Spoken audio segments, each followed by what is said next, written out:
Welcome back to the channel. Today we are doing a socket A thing. So if you've been on the channel before, you know that I do peruse eBay on occasion, rarely, and I was perusing eBay recently and I came across this listing here. I thought it was very interesting because it's basically a 2002 PC but in pieces and no case, but it all appeared to be kind of really well wrapped. If you look at the photos, like the motherboard is backed with cardboard and then cling filmed. Same with the graphics card, the drives, you know, it all seems to be very well wrapped and very well looked after. And I thought, well, there's enough there to build a whole computer, so why don't we do that? So we're going to be building an AMD Athlon 2400 plus system socket A today. So that CPU was released in 2002. So we're going to have a little look at what we can build with these components that have been supplied, they've arrived, and install Windows XP on them and see if we can set up a little early Windows XP gaming system. So here's the box that arrived. It had a waterproof bag over the top, very well packaged. I've taken that off just to remove the address label, and I'm hoping that it's going to be as well packaged on the inside as it was in the photos. So let's have a look. Well, that's certainly a good sign. Environmentally, polystyrene isn't exactly the greatest invention in the world, but it does work extremely well for packaging. Cardboard is a bit more acceptable. Bubble wrap kind of in between. Just going to put all the polystyrene to one side. Here is the first thing. So it's the motherboard covered in bubble wrap. Very good. That looks like the CPU and RAM.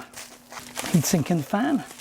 Don't definitively know that's rated for an Athlon XP 2400, but it's got a manufacture date of 2004, so it will be post introduction, so that should be good enough. What have we got here?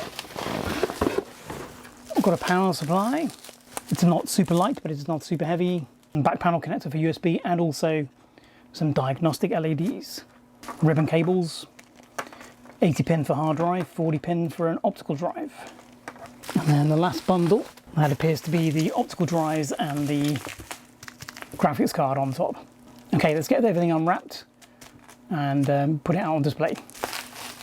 So here we have it all unwrapped from the bubble wrap. It's still wrapped in its original packaging. And this seller, I presume, is a collector, because this is kind of set for kind of being archived like this, isn't it? With the cardboard and the plastic wrap over the top. Initially I thought it was shrink wrap, but it's actually kind of like a bag that's been taped shut, I think. The board looks in pretty good condition. It's a bit dirty down by the far end of the board.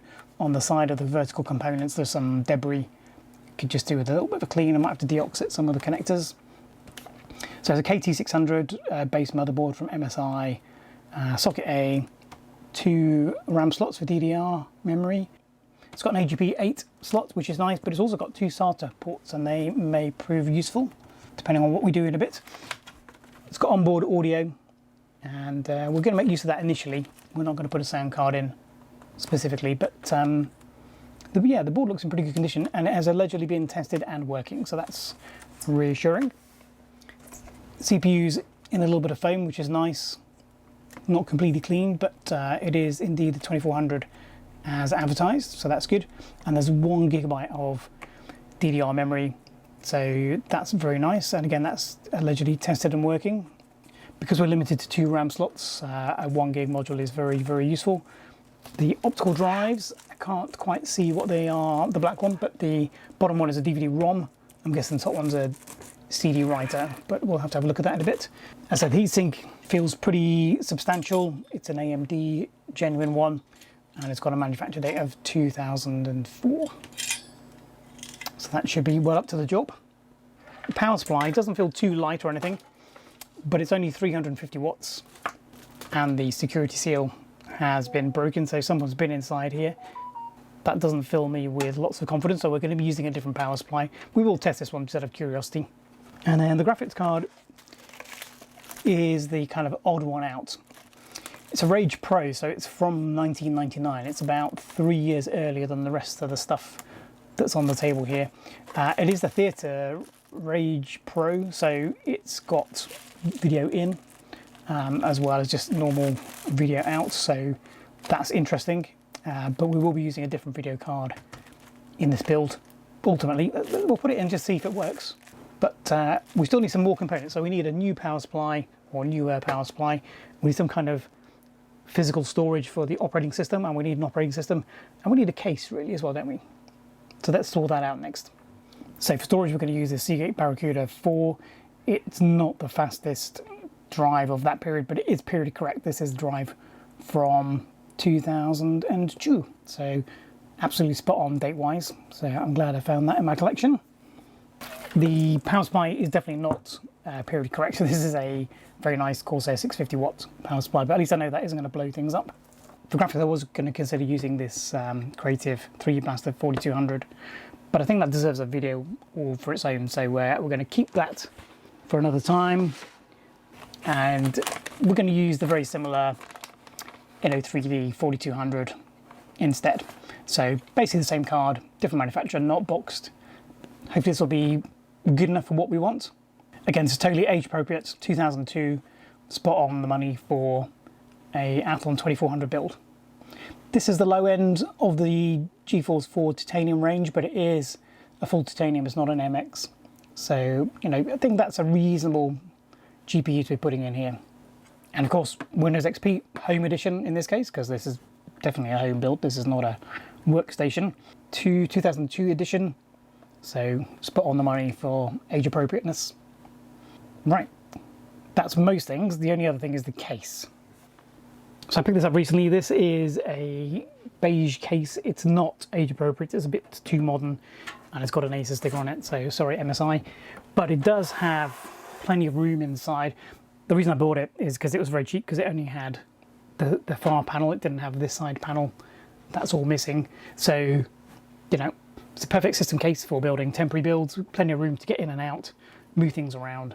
It's only got the fast connectors for one optical drive, so I'll have to kind of fudge that a little bit. But otherwise, I think this is going to be the perfect temporary home for this set of components. So let's get building.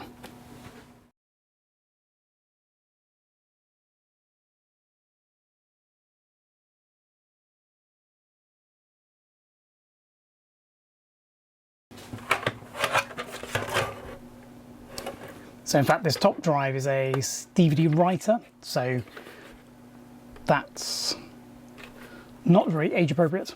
Although it's only a year later, so I think we'll keep that in reserve. It's the wrong colour anyway, but we'll just live with the DVD drive for now. So DVD drive, LG branded. Date code on this is November 2003, so it's also from the following year, but I think it would be reasonably age appropriate. It's a bit grubby, I'm not sure it's going to work, but we'll put it in and find out. Interestingly, the drive was jumpered for slave, but I've just changed that.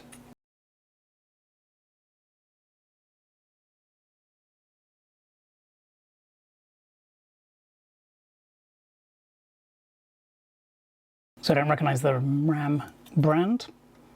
Hopefully it's going to be okay. It said it was tested and working, so that's good. Also interestingly, it's got these plastic standoffs, a bit like a AT style, but let's remove those. In fact, actually, let's leave them in for now, because they probably do stabilise this end of the board. Next, let's put the CPU in. Just do a quick check for bent pins. All looks fine.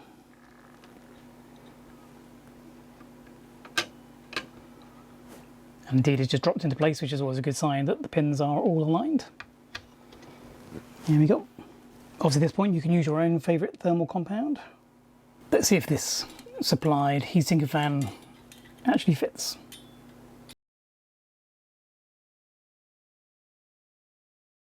Socket A always was a bit fiddly.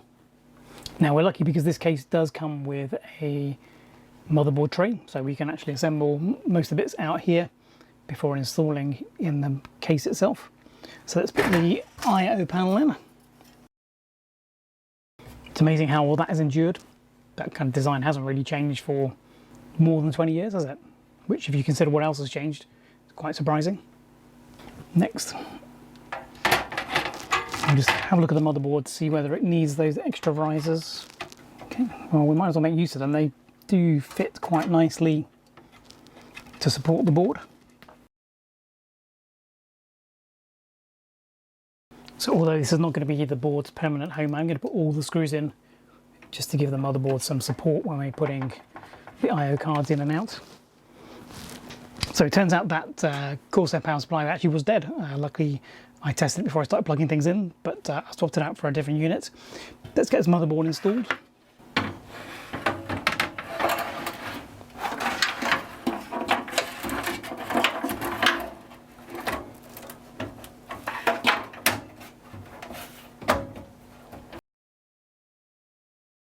And now the always fiddly job of doing the front panel connectors.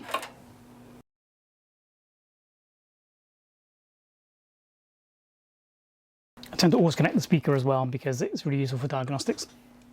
So let's install this graphics card. So I'm going to put this one in first. Windows XP should have drivers for this out of the box, I would have thought, given that it was released 3 years before Windows XP. It's quite a useful little card because of the inputs, but it is not good enough for Windows XP gaming. Certainly isn't contemporary for 2002. But let's put it in and give it a try. We also need to give the hard drive some power and some data, and connect up the 40-pin ribbon from the optical drive. I'm also going to install the optional bracket for the USB because it's got these diagnostic LEDs on them, and this may be useful if it doesn't boot. In fact, I'm not going to install it in the slot. I'm actually just going to leave it lying loose so you can see it from the front.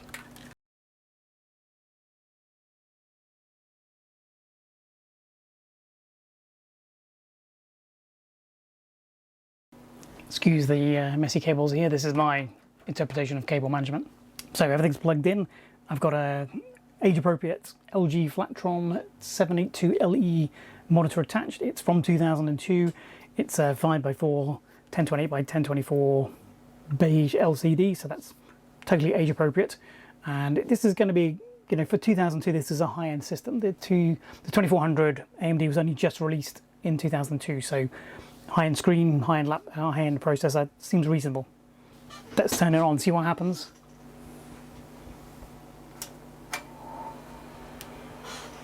Okay, power supply fan has spun up, CPU fan has spun up. I've got some LED lights progressing on the diagnostic here, but we do not have a video signal. Okay, we've got an error on the little gadget here. 3 reds and a green. Green's in the top right. That tells us there's a memory problem. So let's switch out that 1GB unit for a little bit smaller. I've got a selection of RAM. I put in a single Kingston stick of 512. Let's power it on and see what happens.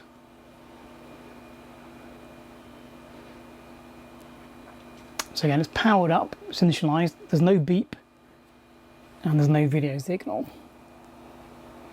That could be that the card is not working. It may be unhappy being in a more up-to-date AGP slot than it was designed for. It is keyed universally, but that isn't always a good sign necessarily. Okay, this time we've got a slightly different error code. Got 3 greens and a red. That's saying the real-time clock has failed, but there was no battery in and we've moved on. So there is a chance it might still boot. Again, it's gone to the memory error. Yeah, it doesn't look like it's going to boot with that one either. Let's try the same stick of memory in the other slot. Let's also give it a clock battery as well. Okay.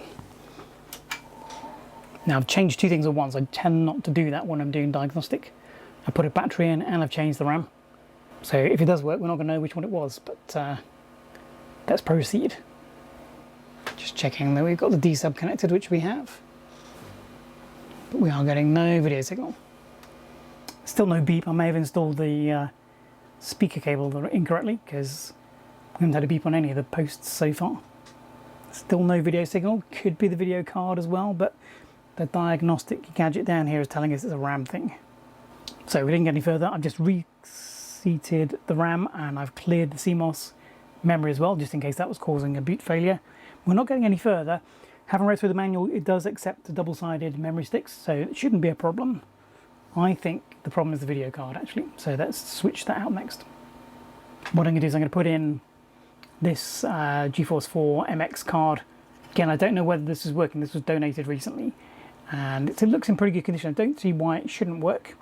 It's a more recent card. It may be happier with the low voltage AGP slot. Still no video signal, no beep, no nothing. We may need to start unplugging other components just to rule out a short in the optical drive or the hard disk drive, for example. Okay, after a bit of troubleshooting, it turns out it was my VGA capture device that was upsetting the whole thing. So I've put the original video card back in and the original memory stick. Let's see if we can get it to boot now. Yeah, we now have a video signal. Now, we don't have a keyboard and mouse attached, so we need to power cycle it again. But we are making progress. Okay, so it's booted to the point where it's asking us to do something. So it says we've got an Athlon XP 1800, which is not correct. The BIOS is later than the CPU though, so it's probably not a BIOS issue. Bad checksum on the CMOS, that's understandable. So we're going to do F1 to enter the BIOS. Or not. So we have a blank screen. We're getting a signal because it hasn't gone into power saving mode. There's just nothing to display. Okay, finally something's happened. So it's a standard AMR BIOS. We've got some overclocking controls by the looks of it. But let's see if we can actually get everything else working. Yeah, something's still not quite right because this writing has gone red and the keyboard is now dead.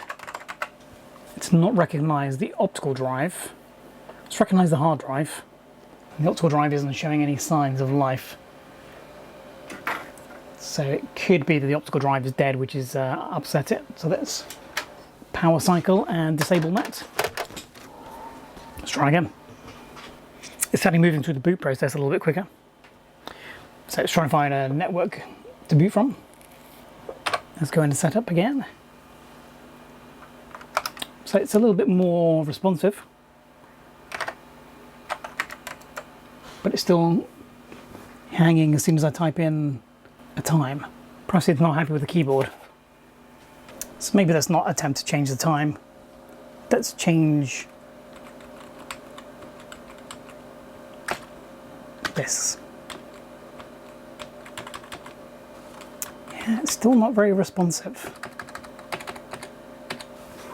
So it's correctly identified the hard drive, although you should have 32-bit access to speed things up a little bit.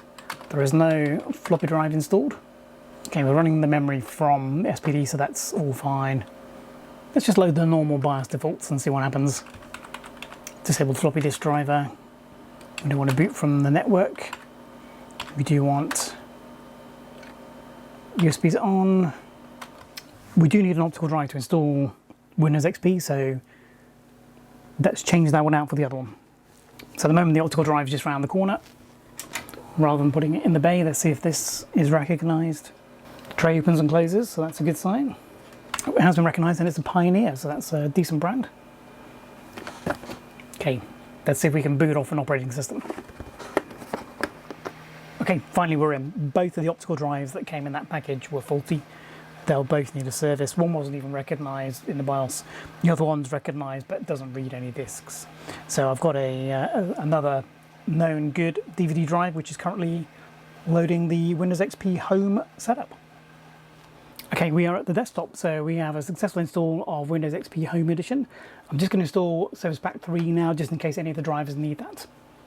So I've got this replacement optical drive installed in the front now, and it's a pretty good colour match as well, so I'm probably going to leave that in there permanently. I'm probably going to put a second optical drive in here just to tidy things up.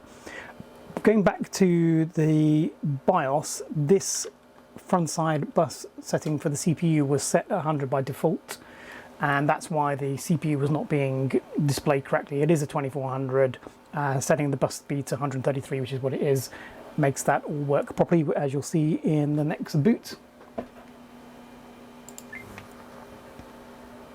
So we now have an XP 2400 Plus displayed, so that's all good. I've also got the video capture working, so you might be able to see that a little bit clearer on the final cut. Okay, we're going to do some benchmarking. Let's start off with Crystal Disk Mark to see how good or how bad that hard drive is that we have in there. So Crystal Disk Mark is bringing us in at 42, give or take, megabytes per second, both for reads and writes at the maximum. Obviously the 4K reads again are going to be absolutely awful on the mechanical hard drive, and they are. But 42 is not great. I mean, the maximum bandwidth available from the controllers is over 100 megabits per second, 100 megabytes per second, I should say. So this is not a particularly fast drive, but it's what we've got. Okay, moving on to this particular graphics card. So let's look at GPU-Z. So it is the ATI all-in-one, the 128 Pro AGP. It's capable of AGP4, but it's only running at AGP1 for some reason. I couldn't see anything in the BIOS that is explaining that.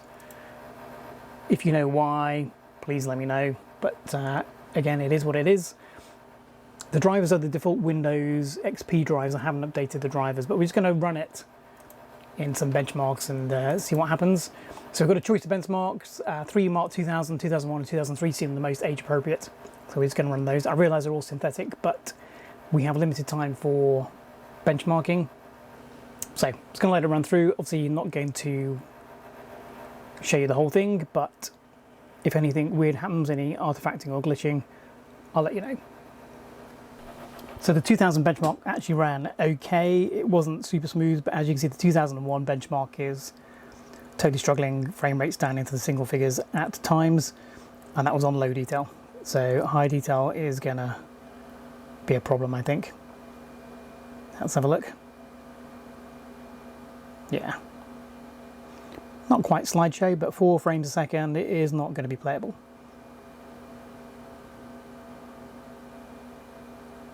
No visual artifacting though, so you know the card is actually rendering what is asked to be rendered, so that's all good. 2003 won't even run, so that's, well, will run, but it won't run correctly. So yeah, so nothing is supported by this card for 2003, so it won't run at all. Not a surprise. Let's switch out for another video card and see what happens. Okay, so we've got the results in from the synthetic benchmarks. So the original card that came in the bundle, the Rage Pro, the Rage 128 Pro, I should say, you know, that for 1999 that was a good card. On 3D Mark 2000 it got nearly 2000, which, you know, by modern standard, you know, by mid 2000 standards was actually pretty poor. But in its day that was a good card. It came with the bundle. It was essentially free, if you like to look at it that way. So I'm not too worried about that. But yes, the 3D Mark 2000, it got just under 2,000 points. Moving to 2001, it got less than 1,000, and it wouldn't even run 2003 for obvious reasons. The card we are using in this system is the Titanium 4200, but I did, in the meantime, stick in an MX440 just to give some kind of comparison. And in 3D Mark 2000, it did actually pretty decent. It got over 9,000 points, dropping down to about 6,000 points in 3D Mark 2001, and completely struggling with 2003. That's not a surprise, although it was a GeForce 4 MX, it was actually a GeForce 2 design core, and so, you know, it was never going to perform very well in a synthetic benchmark for 2 generations ahead of what it was engineered for. But it did give some results, so that's good. And it actually, in 2000 and 2001 benchmarks, it actually put up a decent score, better than I was expecting. Moving to the Titanium 4200 that we have in this system, so that was a full fat GeForce 4, if you like to look at it. It does have half the bus bandwidth of the 4600 and 4800, so it is going to be hampered in that sense.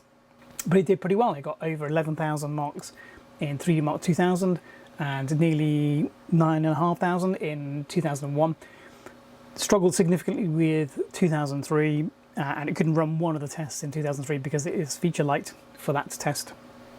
But anyway, it put in some decent performance. Those are the synthetic benchmarks. How does it perform in the real world with real games? Interestingly, GPU-Z has stopped working. It used to work with the default XP drivers. With the updated NVIDIA drivers, when I launch it, it just crashes at the splash screen. So, not sure what's going on there, but interesting to note. Okay, if you've watched any of my other videos, you'll know that I use Flight Simulator as a benchmark for the hardware I'm using. I always use the most contemporaneous version of Flight Simulator. So this is Flight Simulator 2002, as real as it gets according to Microsoft. In terms of settings, I've got the display settings all turned up pretty high, and we're going to try and run it at the full 1280 by 1024 that this monitor supports in 32-bit, with basically all the kind of fancy stuff turned on. Let's give it a try, see what happens. So we're just going to fly out of Chicago like we normally do. Okay, I've got the sound turned up. It's not particularly loud, but it is on in the background now. Hopefully you can hear it. So just having a quick look around. It's rendering pretty quick. Let's take off and see if we can fly through some of these buildings. So way more buildings are being rendered in this version of Flight Simulator compared to the one we used for testing that Duron. Let's head over there and have a look. But frame rate's pretty decent. Screen's updating very well. It's got a target frame rate of 30 by default, which I didn't change. But we are running at the full resolution with all the extra bits and pieces turned up to maximum. Screen's certainly responsive. No glitches. All looks pretty good. Let's fly through these buildings and give you something to look at.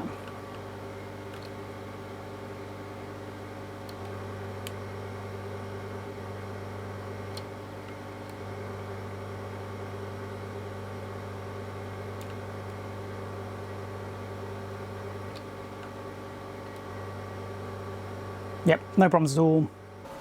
Let's try Combat Flight Simulator 3, the other flight simulator. I'm guessing Microsoft used the same engine for both of these, or similar engines. So performance should be pretty similar. They both came out in 2002. I couldn't get Fraps to work on this architecture, by the way. So that's why we're not using it. It may be that an older version does, but I'll need to look into that. So again, in settings, we have full resolution of 1280 by 1024 and 1,000,000 in 32-bit color. Most of the image settings are set to maximum. In fact, they're all set to maximum. And there we have it. Again, very responsive ground movements. No artifacts in the screen. Let's see if we can get into some combat, see if that slows things down at all. There was a little glitch there. A little stutter. And another one.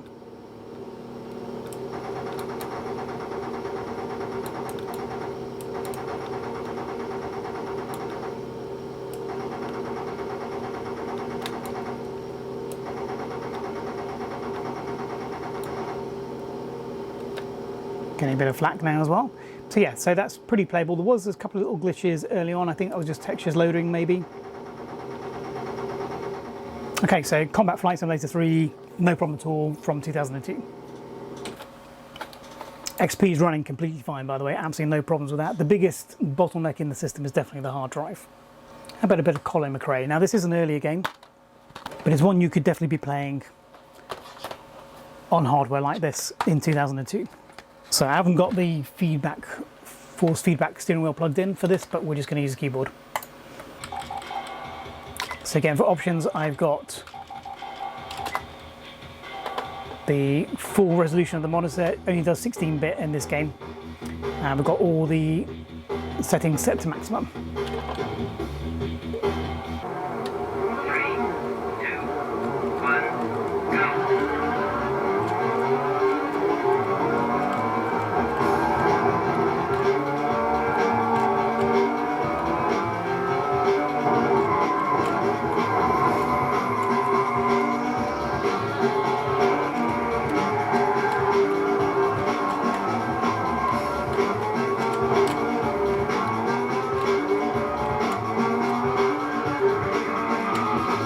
Yeah, no problem with the display. Oops.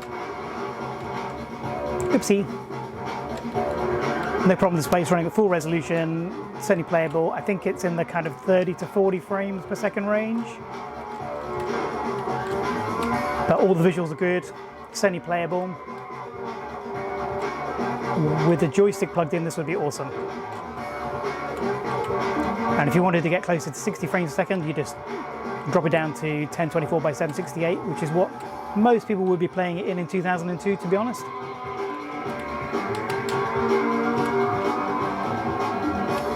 Okay, it was a bit noisy to, hopefully you heard all that, but basically it was totally playable, and you know, you could drop it down to the next level down, the 1024 by 768, and it probably would be twice as fast, I think, something like that. And on the screens that we had available in 2002, that's probably what we'd be running at, to be honest. We'd be running on a 17-inch or 15-inch CRT. This monitor was from 2002, but this would be a high-end business machine monitor, 1280 by 1024, probably for Excel users or Word users or desktop publishing. So this isn't the kind of monitor that you would have for a gaming machine of that point. You would have had a CRT running at 1024 by 768. So performance-wise, totally fine. Soldier of Fortune double helix has gone to the default settings and it seems entirely playable. So let's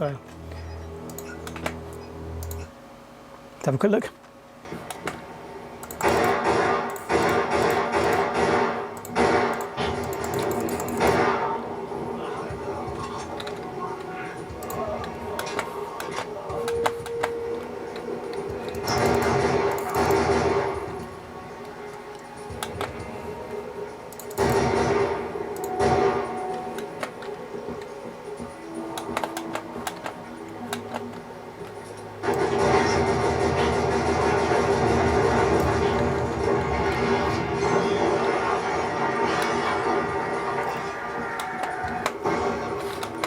So yeah, it's pretty fluid. I've never played this game before, so I don't know what I'm doing, but doesn't seem any performance lags, no dips. So that was at the default settings. Let's see if we can change anything. Oh, it'd be good to know what the keys are. Let's have a look at the graphics properties. So it's running at 640 by 480. Let's bump that up. I've got texture quality is very high. This game came out in 2002, so this is a contemporary game for this machine. So if you were running a budget machine in this era, you'd be running an MX card, and then mid and high end would be the 4200 and 46 or 4800. So we've got a top-notch processor. This processor came out in 2022. 2002, there is nothing better than this available at the time. We've got 400 megahertz RAM as well, that's the best you can get at the time. It's a good motherboard for the time. So things that are holding this back are the fact that it's a mid-range card and a kind of mid-range hard drive. Let's go back to the game. So the visuals are definitely improved. Doesn't feel like there's any problems rendering any of this.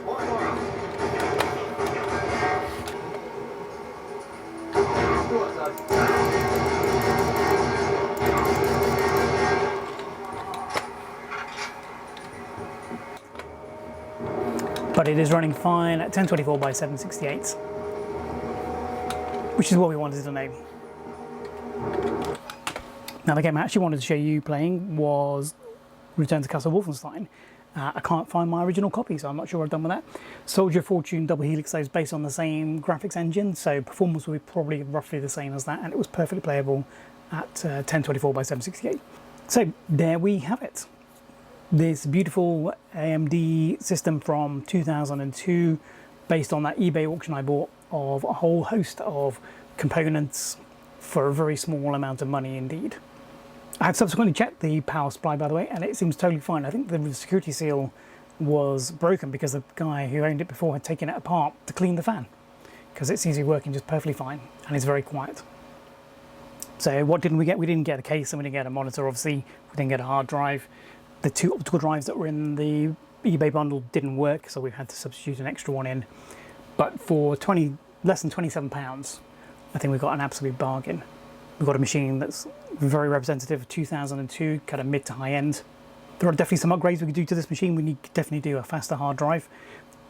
The SATA ports on the motherboard were going to give me an idea to use some Western Digital Raptor hard drives on here, but they didn't really come out till a year or two later, so I thought that was a little bit like cheating. Plus, because the two connectors on the board, we could do a RAID, so we could set up two of these slow hard drives, but RAID them together to do a RAID 0 and boost the performance quite considerably. In the life of this machine, it probably would have had an upgraded video card, so the following year we had the Radeon 9500 and 9700 come out, and I think that would have been an obvious thing to upgrade this machine to at some point in the future. So there we have it. Hope you enjoyed watching the video.